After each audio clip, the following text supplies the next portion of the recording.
Expiry ദിനത്തിലും movement പ്രകടമാകാതെ ആഭ്യന്തര വിപണി. ഇന്ന് നിഫ്റ്റി 22,546.4 എന്ന റേഞ്ചിൽ കഴിഞ്ഞ ക്ലോസിംഗിന് സമാനമായാണ് വ്യാപാരം അവസാനിപ്പിച്ചത്.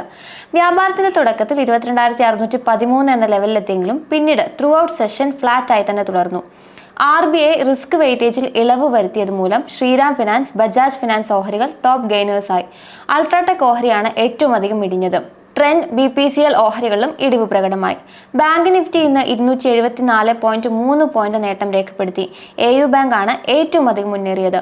IndusInd bank, HDFC bank, IDFC bank ഓഹരികളിൽ മുന്നേറ്റമുണ്ടായി. എന്നാൽ Canara bank, Punjab national bank, SBI, Kotak bank എന്നീ ഓഹരികൾ ഇടിവ് കണ്ടു. മീഡിയ സൂചികയാണ് ഏറ്റവും അധികം ഇടിഞ്ഞത്.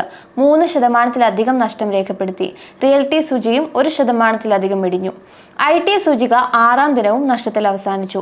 ഫൈനാൻഷ്യൽ സൂചികളാണ് ഏറ്റവും അധികം മുന്നേറ്റം പ്രകടമാക്കിയത്.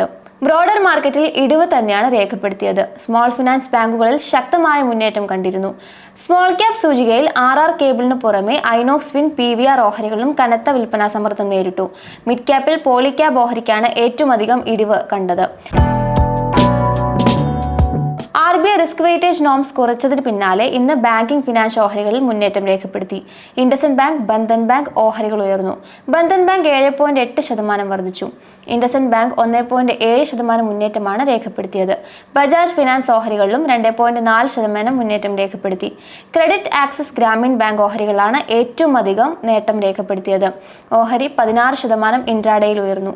L&T ഫിനാൻസും 6%, ചോളമണ്ഡലം ഫിനാൻസ് 5% ഉയർന്നു. AU small finance bank, Shriram finance, Aditya Birla capital, M&M finance, Poonawalla Fincorp ഓഹരികൾ 3 മുതൽ 4% വരെയും നേട്ടം രേഖപ്പെടുത്തി. NBFCകൾക്ക് വായ്പ നൽകുന്ന ബാങ്കുകളുടെ റിസ്ക് വെയിറ്റേജ് 125% നിന്നും 100% കുറച്ചിരിക്കുന്നത്. 2025 ഏപ്രിൽ മുതൽക്ക് ഇത് പ്രാബല്യത്തിൽ വരും. മൈക്രോ ഫിനാൻസ് ലോണുകളെ ഹയർ റിസ്ക് വെയിറ്റിൽ നിന്നും ഒഴിവാക്കുകയും ചെയ്തിട്ടുണ്ട്. ഒരു ലോൺ ഓർ ഇൻവെസ്റ്റ്മെന്റ് എത്രത്തോളം റിസ്ക് ഉള്ളതാണെന്ന് മനസ്സിലാക്കുന്നതിന് ഉപയോഗിക്കുന്ന കൺസെപ്റ്റാണ് റിസ്ക് വെയിറ്റേജ്. അതായത് വിവിധ അസറ്റുകൾക്ക് അതിന്റെ റിസ്കിന്റെ അടിസ്ഥാനത്തിൽ ബാങ്കുകൾ നിശ്ചിത ശതമാനം ക്യാപിറ്റൽ മെയിൻറ്റെയിൻ ചെയ്യേണ്ടതുണ്ട്. ഉദാഹരണമായി പറഞ്ഞാൽ ഹോം ലോണുകൾക്ക് മോഡറേറ്റ് റിസ്ക് ആണുള്ളത്. സോ ഇവിടെ 35 മുതൽ 50% വെയിറ്റേജ് ആണ് RBI ചുമത്തുന്നത് എന്ന് കരുതുക. ഇവിടെ ഉദ്ദേശിക്കുന്നത് ഒരു ബാങ്ക് 100 രൂപ ലോണായി നൽകുന്നുണ്ടെങ്കിൽ ഇതിൽ 35 രൂപ റിസ്ക്കായി കരുതുകയും ഇതിന് ആനുപാതികമായി ക്യാപിറ്റൽ മെയിൻറ്റെയിൻ ചെയ്യുകയും ചെയ്യും. അൺസെക്യൂർഡ് ലോണുകൾക്ക് റിസ്ക് ഉയർന്നതിനാൽ 125% വെയിറ്റേജ് ചുമത്തിയിരിക്കുന്നത്. അതായത് നൽകുന്ന എമൗണ്ടിന് 125% ക്യാപിറ്റൽ മാറ്റിവെക്കണം. ഇതിന് ബാങ്കുകൾക്ക് കൂടുതൽ ക്യാപിറ്റൽ ആവശ്യമായി വരും. റിസ്ക് കൂടിയതിനാൽ ഇത് കോമ്പൻസേറ്റ് ചെയ്യാൻ ഇൻട്രസ്റ്റ് റേറ്റിൽ ഇത് അഡ്ജസ്റ്റ് ചെയ്യും. ഇത് NBFCകൾക്കും ബാങ്കുകൾക്കും കോസ്റ്റ് ഉയരുന്നതിന് കാരണമായിരുന്നു.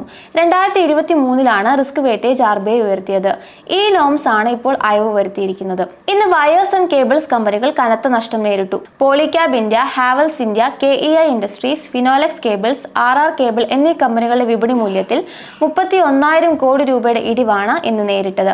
അൾട്രാടെക് ഈ സെഗ്മെന്റിലേക്ക് ചുവട് വെക്കുന്നുവെന്ന വാർത്തകൾ വന്നതിന് പിന്നാലെയാണ് ഓഹരികളിൽ ഇടിവ്.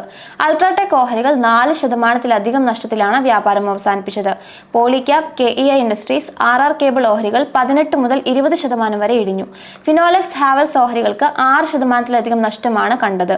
അദാനി പവർ ഓഹരികൾ ഇന്ന് 3% ഉയർന്നു. ഇൻസോൾവൻസി നേരിടുന്ന വിദർഭ ഇൻഡസ്ട്രീസ് ഏറ്റെടുക്കുന്നതിന് ലെറ്റർ ഓഫ് ഇന്റന്റ് ലഭിച്ചിരുന്നു. ഇടിവിൽ അവസാനിച്ച ജൂപ്പിറ്റർ വാഗൺസ് 2% നഷ്ടത്തിലാണ് ഓഹരികൾ വ്യാപാരം അവസാനിപ്പിച്ചത്.